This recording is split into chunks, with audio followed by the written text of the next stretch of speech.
Hey, and welcome back. Today we're going to be taking a look at this single channel recording interface from the folks at Fifine. If you followed my channel for some time, you may have seen a video I released reviewing a few of their microphones they sent me earlier this year, and I was really surprised with the results, especially for the price point of their products. Okay, I know that their name looks like Fifine or Fifine, but in my correspondence back and forth with them about their microphones, they assured me the pronunciation is Fine, so don't give me too much grief about it in the comments. Okay, back to the video. When they reached out to me about checking out this recording interface, I knew that it probably wasn't something I would personally need, but I was excited to try it out because I have a lot of students and friends who want to get into recording content and need something simple to get started. Now this interface here does only have a single XLR input, so I can only plug in one microphone to record my drums, but it does also feature a second channel which you could plug an instrument directly into, like a guitar, bass, or keyboard. So without any further ado, let's unbox this thing and get started. So the first thing you see is a user's guide, which provides a little bit more about the functionality of this interface. And it looks pretty much like every other interface I've seen in my life, so I'm really not too worried about this. Alright, so here we've got the actual unit. So as you can see on the top here, we've got 3 adjustment knobs for each input, and then also the output on the back, which likely you would send to a set of studio monitors. And then here on the front, we've got input 1 with an XLR 1/4-inch combo jack, along with a phantom power switch. Here on channel 2, we've got a 1/4-inch input, along with a switch between mic and instrument level signals. And then we've also got a headphone output with its own independent knob and a button to engage direct monitoring. And then the last thing we have in the box here looks to be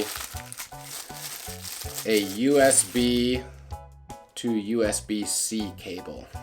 Now my MacBook doesn't have any of the traditional USB ports and only has USB-C, so I'm not sure if I'll use this cable or have to use an adapter. But the one nice thing I do like about this is that it's bus powered, so there's no need to plug in a power supply anywhere. After getting a chance to just hold this for a few minutes, adjust some of the knobs and buttons, it does feel a little cheap and is mostly made of plastic parts. But at the end of the day, if it sounds good, that's really not going to bother me. And at this price point, I think it'd be a little ridiculous to expect it to be made out of high quality metal components. So the first thing I want to do is take this over to my drums and try a single mic setup overhead and see how this sounds. And then we'll come back and test out some voiceover work with this at my desk.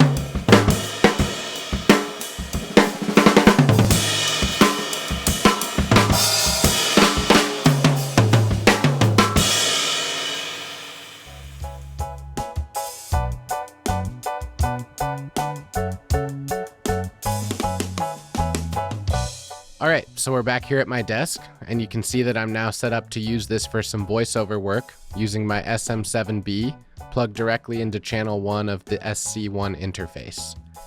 I'm direct monitoring it into these headphones so I could make sure the audio sounds good before I have a chance to go back and edit it, and to me it sounds fine. And that was the same experience I had with recording drums as well. When I was first approached about checking out this interface, for some reason I had it in my head that it was just a single channel because of the single XLR input, but in fact channel 2 works great, and I tested that out by playing a little bit of guitar and recording into Logic, but I'm not going to let you hear that because I am by no means a guitar player.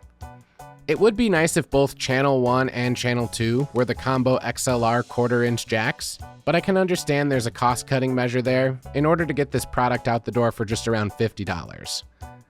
I could buy one of those XLR to 1/4-inch cables, but I really don't have a use for those for anything else, so I'm not going to bother with this unit. One other small detail I wasn't able to notice when I was unboxing this unit is that USB cable included in the box, which I said was Type C to Type A, actually has an adapter built into the Type A side, so it also has a C to C connection, which is great for me on my newer MacBook.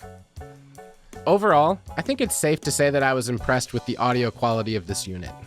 In today's world, where there's tons of different options out there, you can certainly choose something different, but I've noticed that pretty much any audio interface on the market has clean sounding converters, and if you have nice mics, you can get a nice end result.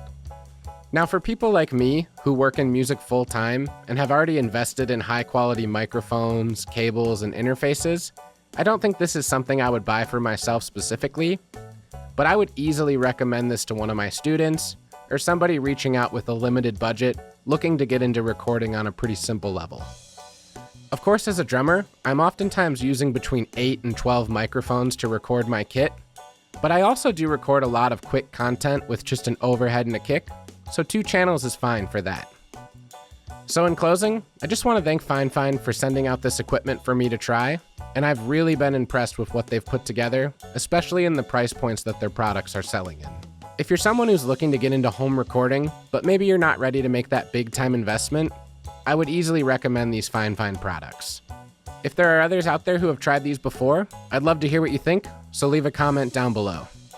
If you enjoyed this video, please make sure to give it a thumbs up and subscribe to my channel to stay up to date on future video releases. And until next time, thanks.